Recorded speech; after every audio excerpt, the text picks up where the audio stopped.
Recently, I posted a video about ADHD, attention deficit hyperactivity disorder, in which I suggested, based on literature, that we are overdiagnosing ADHD, that it is not a clear clinical entity, that there are no biological biomarkers, and that the treatments we have are fuzzy at best. Immediately, I was inundated with reactions by laymen. Of course, everyone and his dog is an expert nowadays because they have access to artificial intelligence, and most of the reactions and comments I received were AI slop. People using words and phrases they couldn't define if their lives depended on it. But the problem goes deeper. The gist of the arguments these people were making was that ADHD is a brain abnormality grounded in some genetic malfunction. Genes that express themselves when they shouldn't, or mutations maybe. Some biochemical pathways, dopaminergic, gone awry, etc., etc. And so today I would like to delve deeper into the ostensible neuroscience of ADHD and more generally the role of neuroscience in modern psychology. Now, those of you who have been unfortunate enough to follow me know that I consider psychology, modern psychology, a pseudoscience. I've dedicated many videos to this topic, and I've explained time and again why psychology in principle can never ever become a science. And it doesn't matter how much statistics psychologists use, if they dress in white lab coats, if they claim to be an integral part of medicine. All these pretensions to science do not convert psychology into a science. Now, there's a problem with neuroscience when it is coupled with psychology.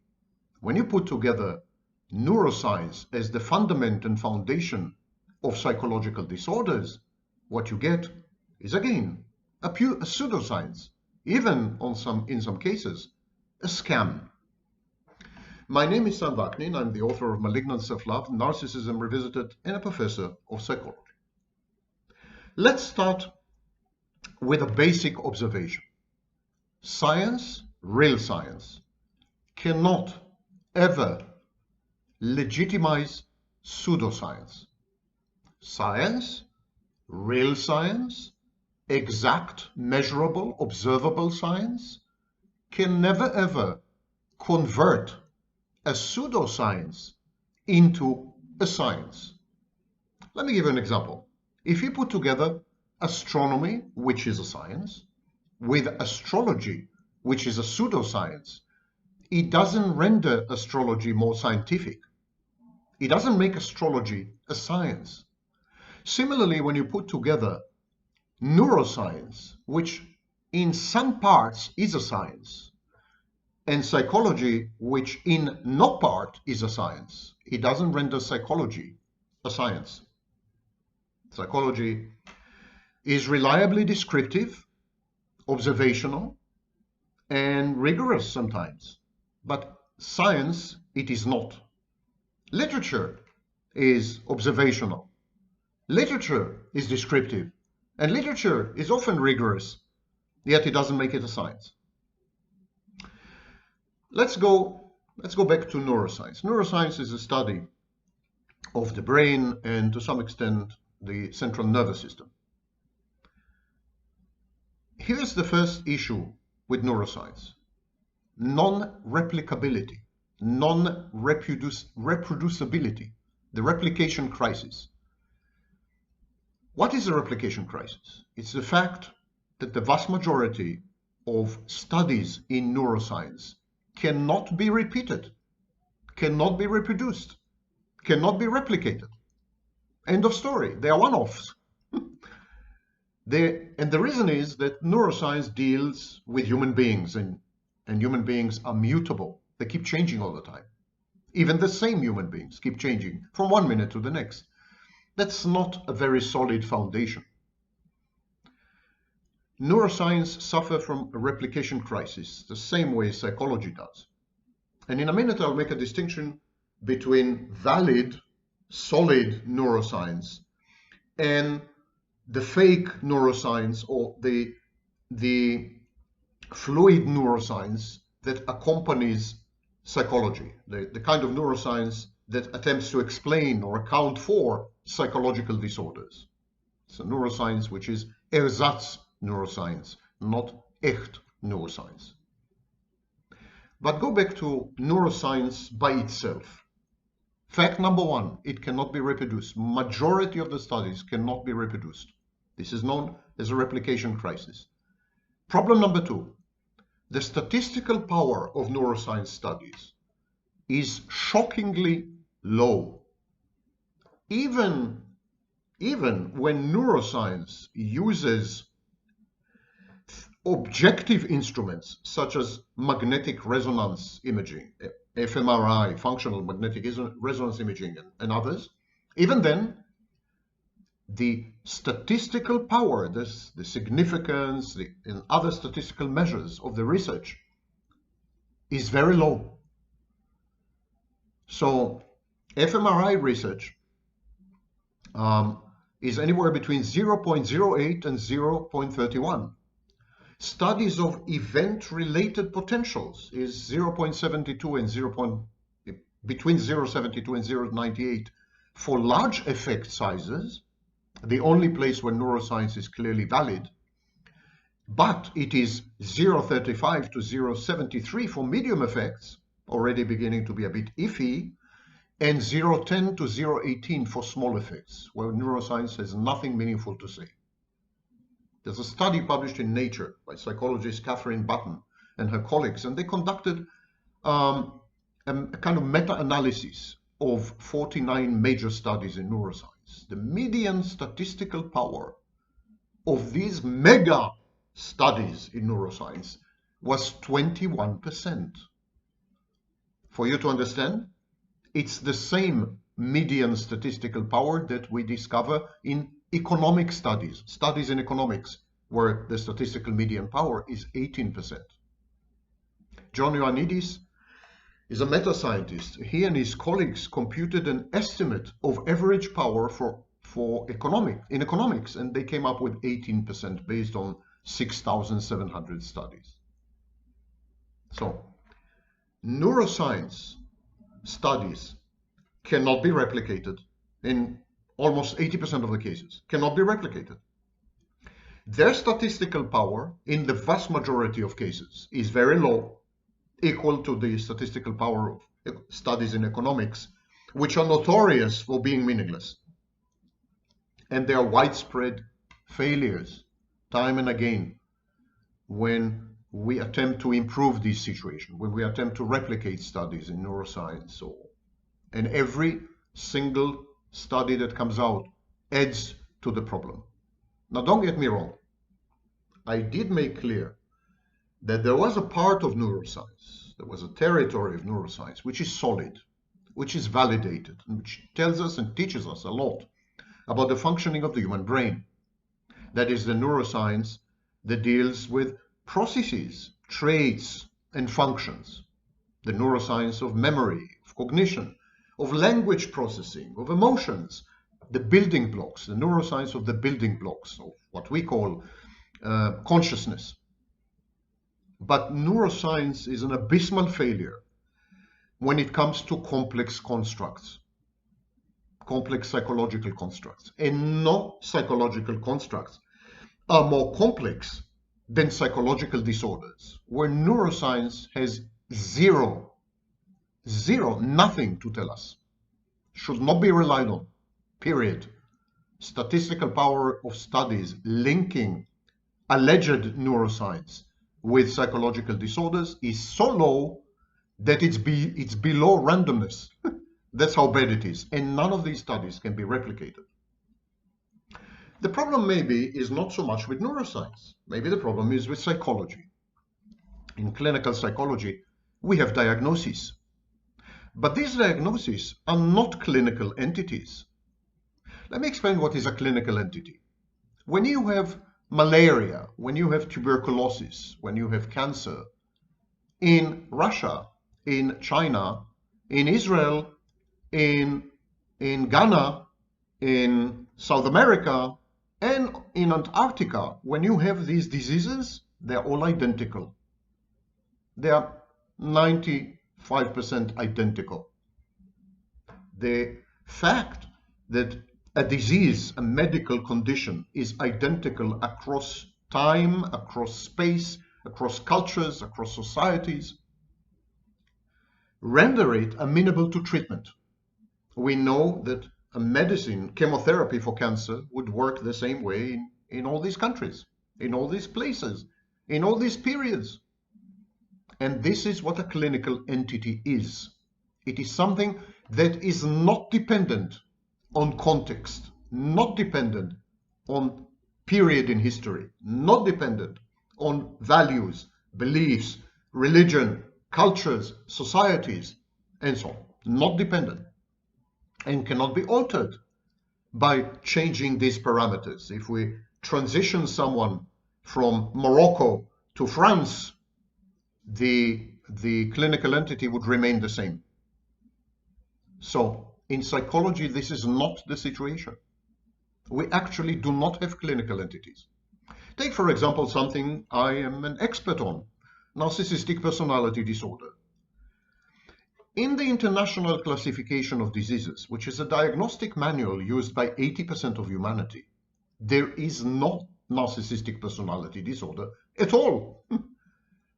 Theodore Millon, who was one of the giants in the field of psychology, has written and suggested that narcissistic personality disorder is an American phenomenon, culture-bound. In other words, that it emanates from, it is derived from a highly specific, idiosyncratic culture and society. It's not a real thing.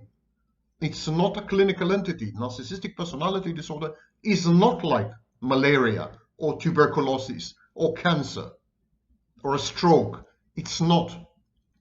Because when you study different people from different societies and different cultures, when you talk to clinicians who are using a different diagnostic manual, there's no narcissistic personality disorder suddenly. Even if we were to assemble in the same room 10 clinicians who accept the idea that narcissistic personality disorder is a real disease, a real problem, mental health issue. In other words, if we were to put together clinicians in the same room who accept that narcissistic personality disorder may be a clinical entity, they would vehemently disagree as to the clinical features, the characteristics, and the dynamics of narcissistic personality disorder. Even within the 5th edition text revision of the Diagnostic and Statistical Manual, there is a huge discrepancy between the 9 diagnostic criteria of narcissistic personality disorder and the alternative model of narcissistic personality disorder, both in the same book. So clearly, narcissistic personality disorder may be a construct, maybe an idea, maybe a framework, maybe a narrative. A clinical entity, it is not. And when the clinical entities in psychology are so ill-defined, ill-demarcated, when they are not universally applicable, when they don't have an invariable objective nature that is non-contextual, doesn't depend on context, when this is a situation with psychology, what is the meaning when we say the neuroscience of ADHD? Or the neuroscience of NPD. We can't agree in the profession, within the profession. There is no agreement if narcissistic personality disorder even exists. So what does it mean when we say this is the brain of a narcissist? When even the clinicians and the scholars and the theoreticians and the psychiatrists and the psychologists and the authors of the diagnostic manual disagree ferociously and fundamentally about the very existence of narcissism, pathological narcissism. Come on, it's not serious. Another problem with with neuroscience is the following. I've been reading every neuroscience article ever published on cluster B personality disorders. I've been hunting these articles down, these studies. I have a folder with well over 1,337 studies conducted on cluster B personality disorders. Majority of these studies pertain to psychopathy and borderline, but there's a small number which deal with narcissistic personality disorders starting in about 2006. And when I look at these studies, so-called studies, these articles, it's humiliatingly shameful. Start with the sampling. The samples used in these studies are highly non-representative.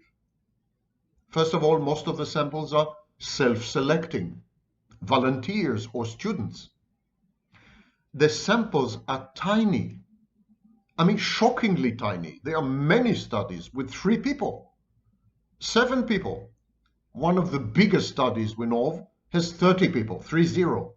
I'm kidding you not. These are tiny simple samples that cannot ever be statistically validated. They're meaningless. They are almost random. It's meaningless to study 3 people. It's not a study. It's a case study. It's an anecdote. And the majority of the studies in my folder are like that.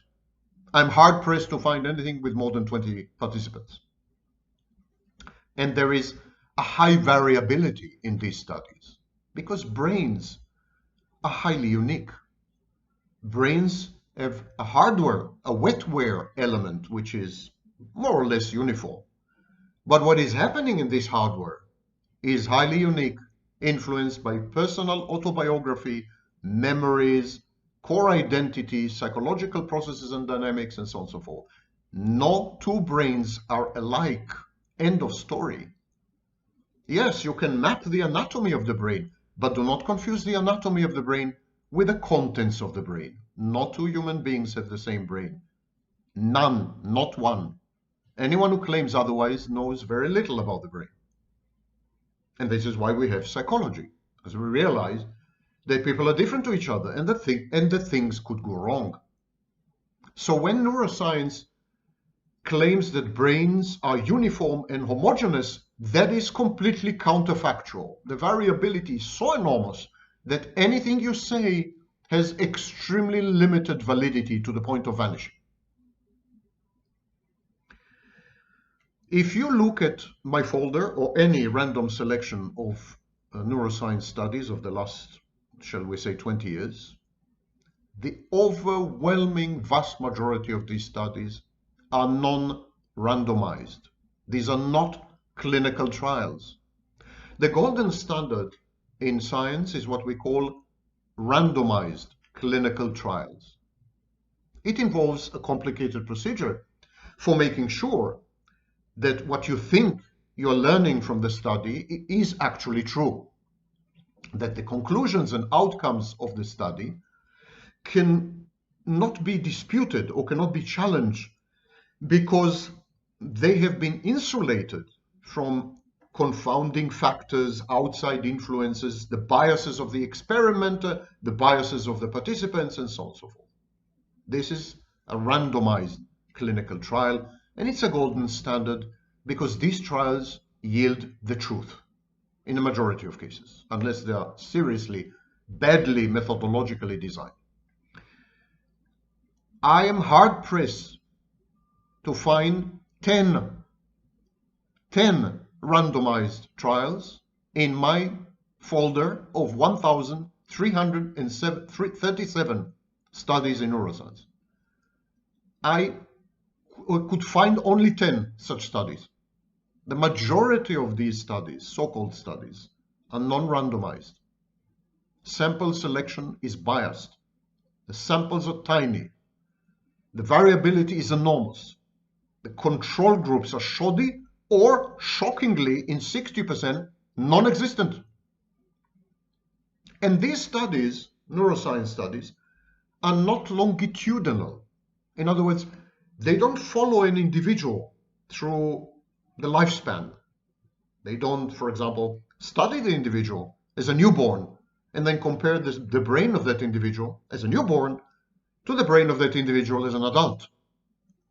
They don't even follow people for 5 years or 10 years to see what's happening to the brain, whether the impacts isolated persist. For example, in medication, given medication, do the effects of the medication persist over 5 years, 10 years? Nada. Majority of these studies, and when I say majority, is like 90% of these studies, are pinpoint studies, pointed studies. They are not longitudinal. They don't revisit the same test subjects, the same participants over a prolonged period of time to isolate time-dependent and context-dependent impacts and effects and developments and processes and dynamics. Now, point studies that do not follow the participants, do not follow the test subjects over a long period of time, they're like snapshots. Whereas longitudinal studies are like video. Where do you have more information? Where is information more reliable? In a snapshot or in a video? Where are you more liable to be manipulated? In a snapshot, with a snapshot, or with a video? With a snapshot, of course. These studies suffer from other major flaws. For example, again, the majority of these studies ignore confounding factors. And in the case of psychological disorders, comorbidities. For example, I've isolated 26 studies that claimed to find a brain correlate to narcissistic personality disorder. Now, ignore for a minute the fact that no one agrees on what is narcissistic personality disorder, and there is a huge disagreement whether there is such a thing as narcissistic personality disorder. Ignore this for a minute. Let's assume the construct is valid, which it is not, by the way. But let's assume, for discussion's sake. And then you come and say, as a neuroscientist, yeah, I isolated people with narcissistic personality disorder, and I studied their brains using fMRI and other techniques, and I discovered XYZ. I discovered, problems with white matter, with amygdala, with hippocampus, and so on and so forth. Let's assume. It's a very problematic statement because most of these people are comorbid. They have other mental health issues.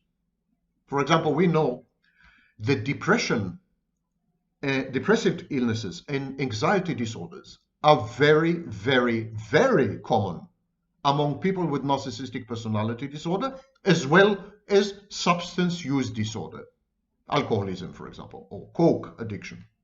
They're very common. We also know that about 40 to 60%, depending on the study, of people with narcissistic personality disorder have comorbidities. In other words, they are also diagnosed with borderline personality disorder, antisocial personality disorder, you name it. And so these 26 studies, the average number of participants was 17, by the way. Shocking, tiny sample, couldn't be validated for the life of me. Statistically insignificant by definition. Although anything above 8 theoretically can yield statistical significance, 17 is not serious.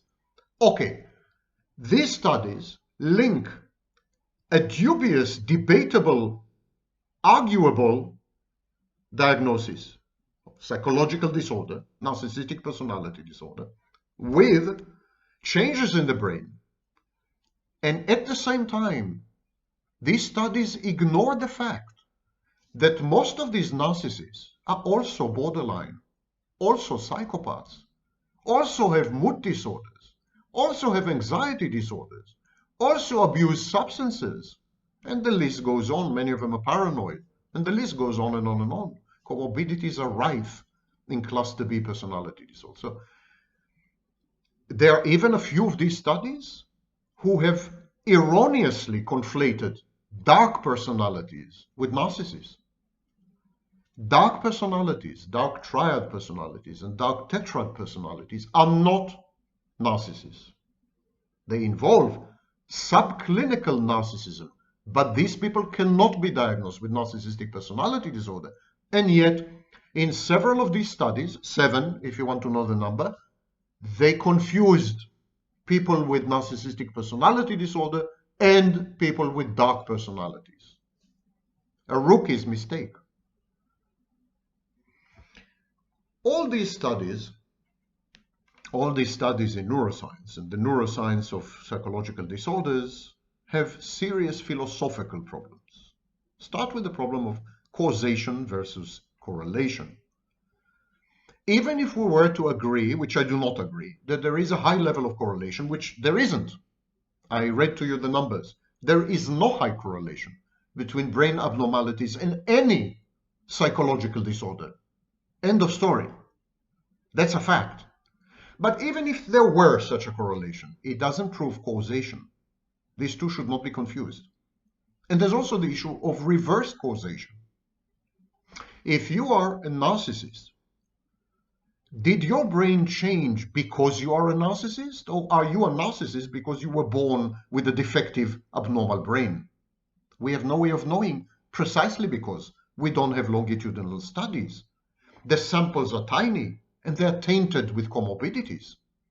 So the error of causation in neuroscience is very murky. And neuroscientists who go on television and the internet and YouTube channels and say an abnormal brain causes narcissistic personality disorder are charlatans, with and without academic degrees, of course. An academic degree is no guarantee of integrity. And today, the drive to be a celebrity, to garner your 15 minutes of fame, is irresistible.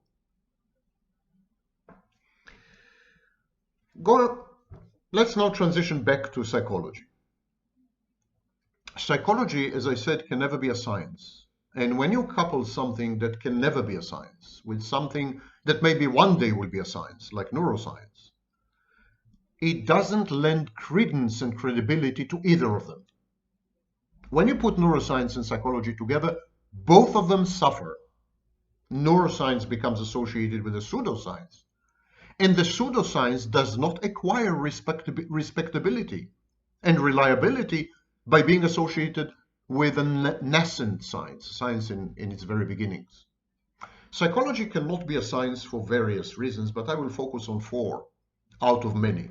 Again, if the topic interests you, you can search my channel, the playlists, and you will find many videos I've made about the philosophical foundations of psychology and why it can never be a science. But let's focus on 4 of them.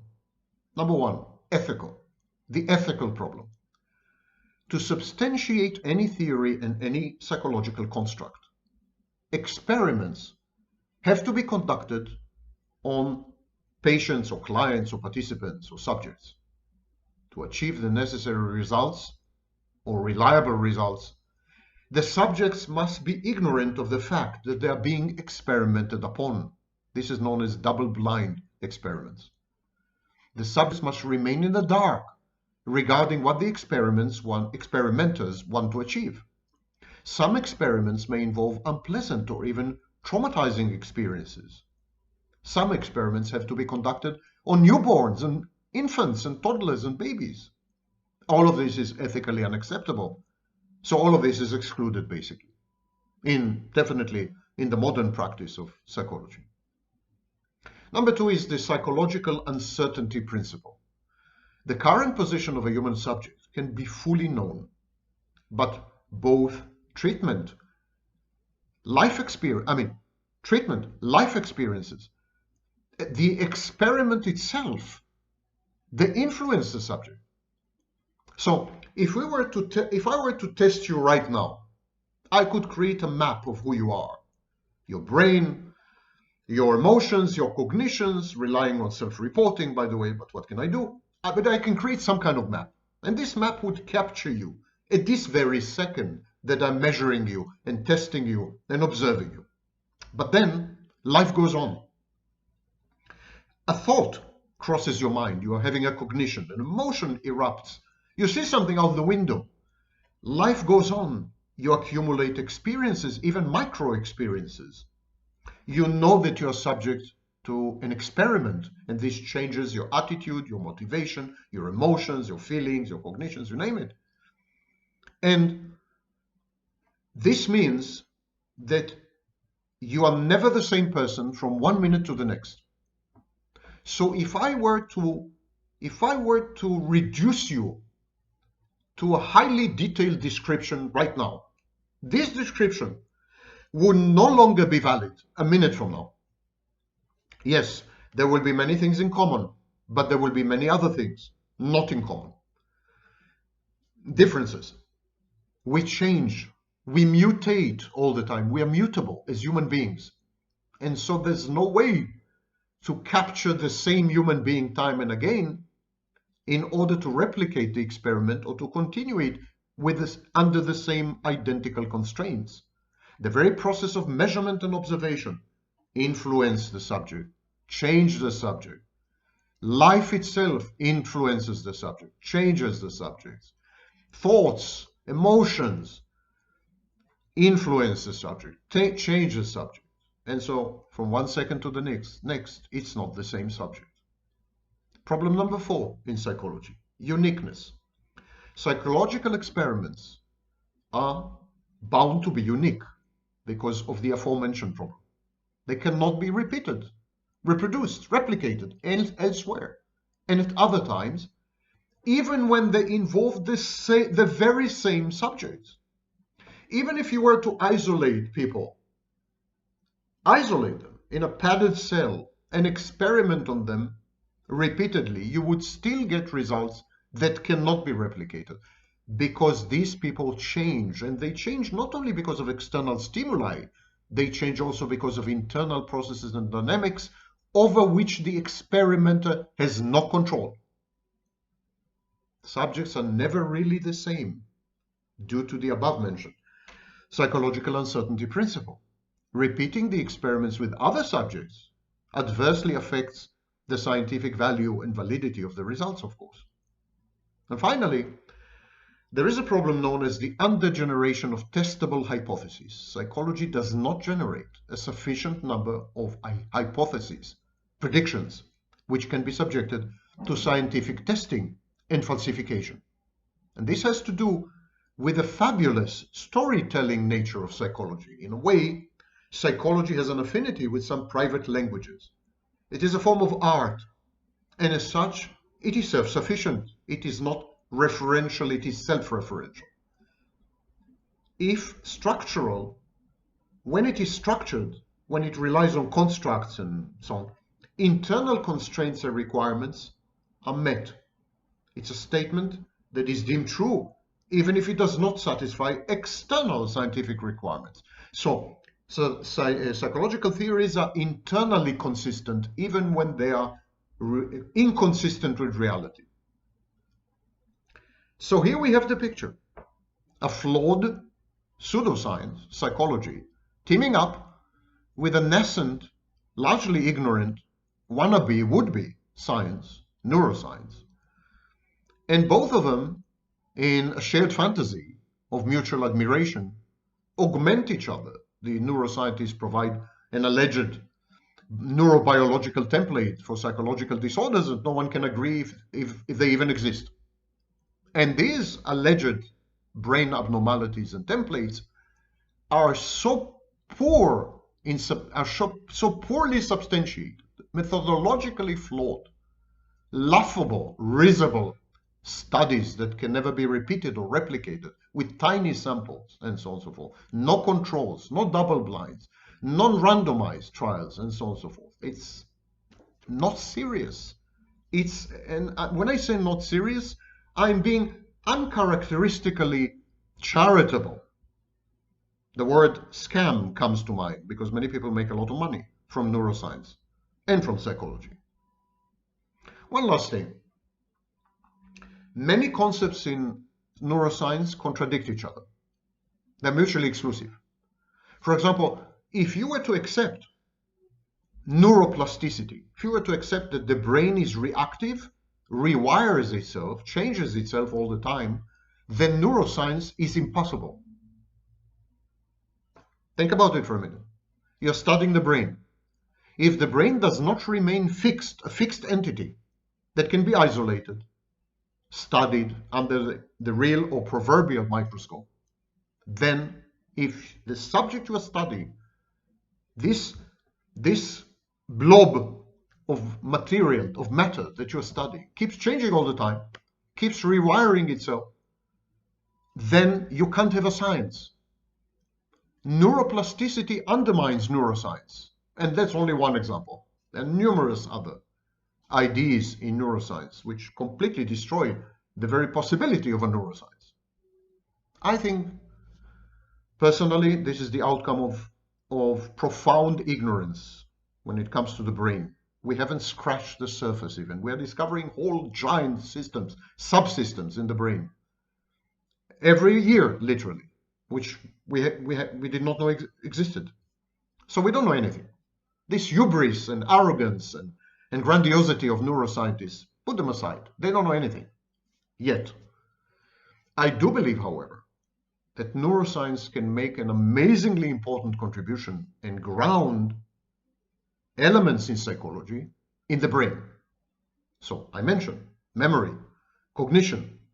These things can be traced back to activities in the brain, to pathways in the brain, to multi-unit activation in the brain, to clusters and populations of neurons in the brain, to parts of the brain, so regions of the brain. So yes, I believe that the basic building blocks of psychology can be somehow tied to the brain. I believe this would be a major contribution of neuroscience. And I do believe that in 100 years, 200 years, neuroscience will be a major science. Neuroscience has a future as a science. Psychology doesn't. Neuroscience would do well to limit itself to what Wundt, W-U-N-D-T, the pioneer of psychological laboratory work, the pioneer of psychological testing and experimentation, has suggested. He said, Wundt said, in the late 19th century, he said, we should study only the building blocks, only memory, only cognition. That's what we should study. Wundt divorced himself from the emerging fields of psychoanalysis and so on and so forth because he thought these were quackery. He thought these were scams. He thought this could never ever be a science. And I'm afraid he was right. And neuroscientists would do well to take this advice to heart because they are beginning to compromise themselves with a lot of nonsense and balderdash. And they're beginning to look as non-serious as astrologers when they discuss astronomy.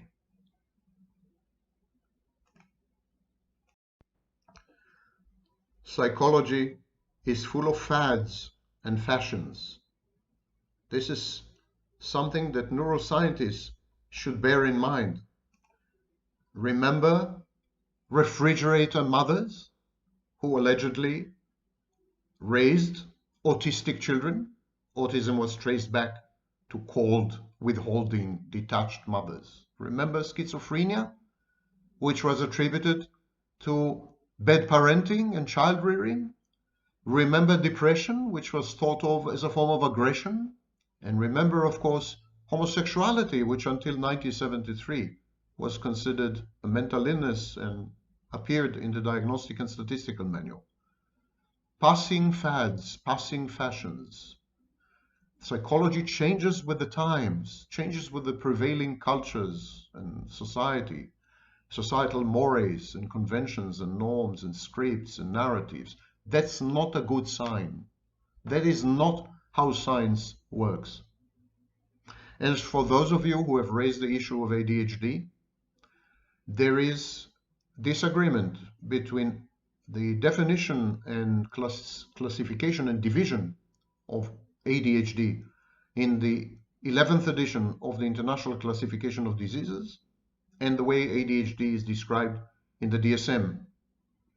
The ICD makes it very clear that there is no way to diagnose ADHD reliably, which is, coming to think of it, a pretty shocking statement. The ICD says there's no scale. that can be used, not tests that can be used to diagnose ADHD. I'm asking you, how serious is all this? How serious can all this be? And why would serious neuroscientists who are engaged in the construction, bottom-up, of a new science, why would they ally themselves with a pseudoscience like psychology, thereby tarnishing the prospects of their own discipline? I have no idea. Perhaps we need a psychologist here. It sounds very self-destructive.